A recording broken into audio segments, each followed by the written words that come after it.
പെണ്ണിന് എന്താ ഇത്ര പത്രാസ്? ഓ എന്തോ പത്രാസാടി, എത്ര സമയമായെന്നും പറഞ്ഞാ ഇതെന്റെ ജോലിയെ ബാധിക്കും. പെണ്ണെ, നിന്റെ സ്കൂളിന്റെ കൂട്ടല്ല ഞങ്ങളുടെ അക്ഷയ കേന്ദ്രം. എല്ലാ സർവീസുകളും ഞങ്ങൾ അല്പം ചെയ്തു കൊടുക്കുന്നു. ഓ എന്റെ മാഡം അമിച്ചൊന്ന് നടന്നാട്ടെ.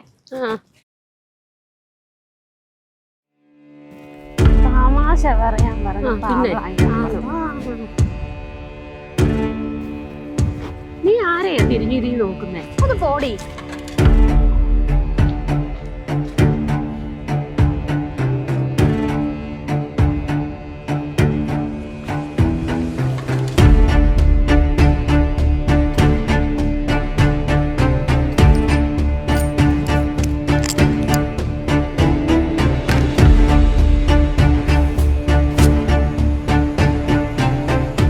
Good morning sir.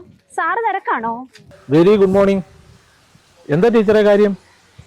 ഞാൻ സ്കൂളിലോട്ട് പോയിക്കൊണ്ടിരിക്കുക. സാർ, ഞാൻ നമ്മുടെ ജീവയെ കണ്ടു. സാർ അത്യാവശ്യമായിട്ട് ഇവിടെ വരെ ഒന്ന് വരണം. ഞാൻ നമ്മുടെ കണിയാപുരത്തുണ്ട്. ആ ശരി, ഞാൻ വരിക.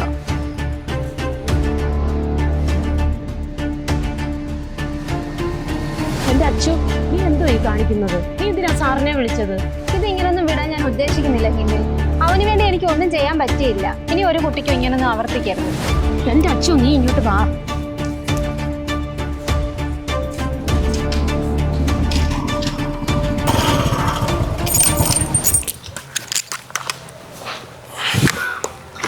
എന്താ അശ്വതി ടീച്ചറെ കാര്യം? സാർ അത് കണ്ടോ? എന്റെ ടീച്ചറെ, അവന് സ്കൂളിൽ വരണമെന്നില്ല. അവനില്ലാത്ത ഉത്തരവാദിത്വം നമുക്കെന്തിനാ? അല്ല സാറേ, അവൻ നമ്മുടെ കുട്ടിയല്ലേ. നമ്മുടെ സ്കൂളിൽ പഠിക്കുന്ന ഒരു കുട്ടി പോലും വഴി തെറ്റി പോകാൻ നമ്മൾ അനുവദിച്ചുകൂടാ. സാർ അവനെ ഒന്ന് ശ്രദ്ധിക്കണം. ടീച്ചറെ, ഞാൻ ശിവപ്രസാദിനെ ഒന്ന് വിളിക്കട്ടെ? ശിവപ്രസാദ് ആവുമ്പോൾ അവനെ കാര്യങ്ങൾ പറഞ്ഞ് മനസ്സിലാക്കും. സാറേ, ആ എക്സൈസ് ഓഫീസറെ വിളിച്ചു വരുത്തേണ്ട കാര്യമുണ്ടോ? ഒന്നാമത് ആ പയ്യന് നിങ്ങളോട് ഭയങ്കര ദേഷ്യമാണ്. അവനെ കാര്യങ്ങൾ പറഞ്ഞ് മനസ്സിലാക്കിയാ പോയെ. സാർ, എന്നാ ഞങ്ങൾ അവനെ വിളിച്ചോണ്ട് അങ്ങോട്ട് വരാം. ശരി. അവനെ നമുക്ക് ശരിയാക്കി എടുക്കണം. സമയം എത്രയെന്ന് കൊള്ള എന്തായാലും.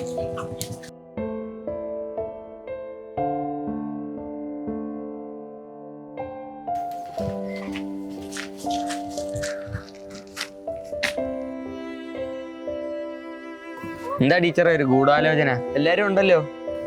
ഗൂഢാലോചന ഒന്നും അല്ലടാ. നീ എന്താ സ്കൂളിൽ വരാത്തെ? നീ സ്കൂളിൽ വരാതെയും പഠിക്കാതെ ഇരുന്നാ നിന്റെ ഭാവി എന്താകും? എന്റെ കാര്യം ഞാൻ നോക്കിയാണ്, നിങ്ങളാരും ബുദ്ധിമുട്ടണ്ട. മോനെ, നീ അങ്ങനൊന്നും പറയരുത്. നിനക്ക് പഠിക്കണ്ടേ? എന്നാലല്ലേ സമൂഹം നിന്നെ അംഗീകരിക്കത്തുള്ളൂ. എന്നെ ആരും അംഗീകരിക്കണ്ട. ജീവ, നീ സാറിനെ കണ്ടോ? നിന്നെ കാണാനാ സാറ് വന്നത്.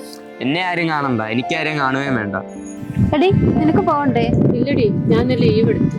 വിളിച്ചു പറഞ്ഞായിരുന്നു. പ്രിയ കൂട്ടുകാരിക്ക് ഒരു ആപത്തുണ്ടാകുമ്പോഴേ ഇട്ടേച്ചു പോകാൻ പറ്റത്തില്ലല്ലോ. എടാ വാടാ മോനെ, നമുക്ക് സാറിനെ പോയി കണ്ടിട്ട് പോവാം. വാ, നീ വാ.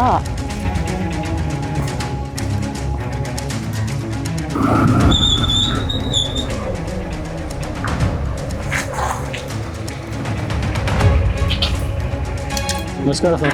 നമസ്കാരം. അവരോട് വരട്ടെ ശിവപ്രസാദേ, നമുക്ക് എന്നിട്ട് അകത്തോട്ട് പോവാം. Okay okay.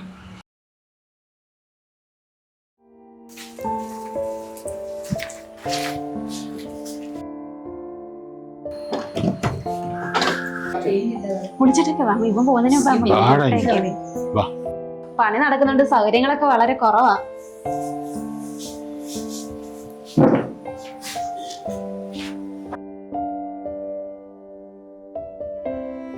ഹിമേ, നീ ഇവർക്ക് കുടിക്കാൻ എന്തെങ്കിലും എടുക്ക്.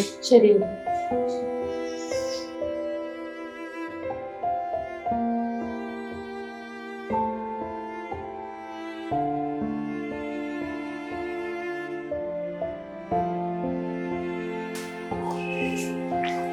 ശിവപ്രസാദ്, ഇനി നമുക്ക് മാറ്റിലേക്ക് വരാം.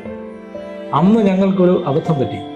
ഇനി അത് ആവർത്തിക്കാതിരിക്കാനാണ് ഞങ്ങൾ നോക്കുന്നത്. മാഷേ, അന്ന് ഞാൻ നിങ്ങളോട് പറഞ്ഞിരുന്നല്ലേ ഇത് ആവർത്തിക്കല്ലെന്ന്. പിന്നെ വീണ്ടും സാറേ, ഇവൻ അതി പിന്നെ സ്കൂളിൽ വന്നിട്ടേ ഇല്ല. റോഡിൽ കൂടെ അങ്ങോട്ടും ഇങ്ങോട്ടും നടപ്പാ. ഇന്ന് എന്നെ ഇത് കണ്ടപ്പോഴേ ഞാൻ സാറിനെ വിളിച്ചു വിവരം പറഞ്ഞത്. ടീച്ചർക്ക് പണ്ട് സംശയം തോന്നലുണ്ട്, പ്രശ്നം വളരെ വലുതായിരുന്നു എന്ന് ടീച്ചർക്ക് ഇപ്പൊ മനസ്സിലായില്ലേ? അത് വീണ്ടും ആവർത്തിക്കാനാണോ? ഒരിക്കലും ഇല്ല സാർ. നമ്മൾ ന്യൂസ് ഒക്കെ കാണാറുള്ളതല്ലേ. നമ്മുടെ സ്കൂളിലെ ഒരു കുഞ്ഞുങ്ങൾ ഒരു ആപത്തിലും പെടാതിരിക്കുന്നതാണ് എന്റെ ആഗ്രഹം. ടീച്ചറിന്റെ ഈ നല്ല മനസ്സിന് ഒരുപാട് നന്ദിയുണ്ട്. ഇപ്പോഴും ഇങ്ങനെ ചിന്തിക്കുന്നത് വളരെ കുറവാണ്. അവനെ കണ്ടപ്പോൾ ടീച്ചർക്ക് സഹതാപം തോന്നി. അവൻ അങ്ങനെയായ പറ്റില്ലല്ലോ. അവന്റെ വീടും പശ്ചാത്തലവും നന്നല്ല. അങ്ങനെയെങ്കിൽ അവനെ നന്നാക്കി എടുക്കുന്നതല്ലേ നല്ലത്. ജീവ, നീ ഇപ്പൊ സ്കൂളിൽ പോകാത്തെ? നിന്റെ വീട്ടുകാർക്കില്ലാത്ത സ്നേഹമാണ് ഇവർക്ക് നിന്നോടുള്ളത്. നീ അത് മനസ്സിലാക്കണം. അവരുടെ ഭാഗത്തുനിന്ന് മിസ്റ്റേക്ക് അതെല്ലാം തുറന്ന് പറഞ്ഞതല്ലേ. ഇനി നീ അത് വിഷമിപ്പിക്കരുത്. ഞാൻ ആവർത്തിച്ച് പറഞ്ഞല്ലേ ഞാൻ ഒന്നിനും ഇല്ലായിരുന്നെന്ന്. ടീച്ചർ എന്നിട്ട് അത് വിശ്വസിച്ചില്ല. ഞാൻ നിന്നെ വിശ്വസിച്ചില്ലേ? സാർ എന്നെ ചോദ്യം ചെയ്ത് കഴിഞ്ഞിട്ടല്ലേ. മോനെ, നീ ടീച്ചറിനോടുള്ള ദേഷ്യം കൊണ്ടല്ലേ സ്കൂളിൽ പോകാതിരിക്കുന്നത്? നാളെ തൊട്ട് ഇവൻ സ്കൂളിൽ വരും. ഇല്ലടാ മോനെ, നാളെ തൊട്ട് നീ സ്കൂളിൽ പോകത്തില്ലേ? അതെ, അവൻ ഒരിക്കലും തെറ്റിലേക്ക് പോകാൻ പറ്റത്തില്ല. അവൻ നാളെ മുതൽ സ്കൂളിലെത്തും. ഇല്ലടാ മോനെ? സോറി മോനെ, നീ സ്കൂളിൽ കയറാതെ വന്നപ്പോൾ എനിക്ക് ഒരുപാട് സങ്കടമായിപ്പോയി. അതുകൊണ്ടാ. ടീച്ചർ, ഒരു സംശയത്തിന്റെ പേര് ആരെയും കുറ്റവാളിയാക്കരുത്. എന്നെ പോലുള്ള കുട്ടികളിൽ വഴിതെറ്റി പോകുന്നവർ ഒരുപാട് പേരുണ്ടായിരിക്കാം. പക്ഷേ തെറ്റ് ചെയ്യാത്തവരെ അതിപ്പെടുത്തി കുറ്റവാളിയാക്കരുത്. അതവരെ തെറ്റ് ചെയ്യാൻ ഒന്നുകൂടെ പ്രേരിപ്പിക്കത്തേ ഉള്ളൂ. മോനെ ജീവ, നീ അതിൽ അകപ്പെടാതിരിക്കാനാണ് ഞങ്ങൾ ശ്രമിച്ചത്. അതല്ല നിന്റെ കാര്യത്തിൽ ഞങ്ങൾക്ക് ഇത്ര ഉത്കണ്ഠ. നീ ഒരു തെറ്റും ചെയ്താൽ ഞങ്ങൾക്ക് മനസ്സിലായി. നീ നല്ല കുട്ടിയും മിടുക്കനുമാണ്. ഇപ്പോ പ്രശ്നം തീർന്നില്ലേ?